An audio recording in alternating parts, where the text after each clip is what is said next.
Right, just thought I'd give you a bit of an update. Been to the hospital to go and see Trevor and Tracy. It seems that this is a bit more nefarious than we first thought. We've been having a chat and putting all the pieces together, and logic and reason tells that this was an attempted murder on Trevor. Now I'll give you the reasons why we've come to that conclusion. Is because they've been watching the house for a number of weeks, and Tracy's movements are on a Tuesday and a Friday she goes out. Now Friday, William, 15-year-old, never went to school. He was feeling ill, so he stayed indoors. Tracy left the property at 20 to 9 in the morning. Now they would have watched her leave, thinking that Tracy was with William.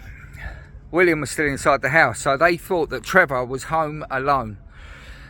Also, which is sticks out, is that they had a private ambulance parked outside the property that was orchestrated. Now, one of the neighbours spoke to him and was moaning about the public purse and the expenses, and the head honcho said, no, it's not at the public purse, we've paid for it privately. So they paid privately for an ambulance to be on standby outside the house.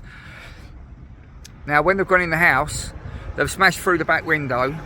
The bailiffs have tried the distraction tactic by putting a piece of metal up against the front door with a drill to drill the front door to try and lure Trevor to the front of the house.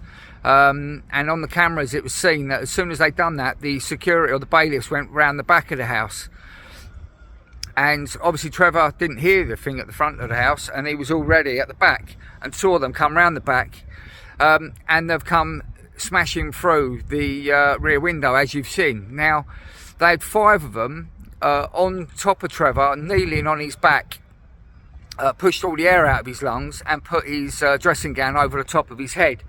Now, it was at that point when William come downstairs and come into the room and witnessed it all and saw what had gone on. And I think in a state of shock, that's when they've let off and stopped doing what they're doing. The other interesting thing is that after all of these events have taken place, now I think that they was probably trying to get Trevor out there in a box because they thought there was no one in the house and they had no witnesses. It stinks. But the police yesterday, when they phoned Tracy and wanted to speak to William, because now there's a witness to what's gone on, and wanted to speak to him to get his version of events. So I think it's arse covering time for the police, because the police have facilitated, and obviously a joint venture, the same as they've done to my house. But they wanted his witness. Now, also, the other thing that's just come to light is that the police were asking for Trevor's phone. On 2 or 3 separate occasions, they wanted Trevor's phone. Why'd the police want his phone? The police were there to prevent a breach of the peace, allegedly. So, yeah, Trevor's in good spirits, as best as he can be.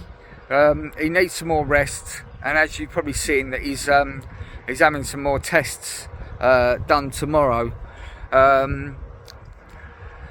But got to be vigilant. He's in possession of so much evidence and information against the state for the financial frauds and corruption, the mortgages, etc., and asset stripping. It's a high-profile case, and this is a big operation.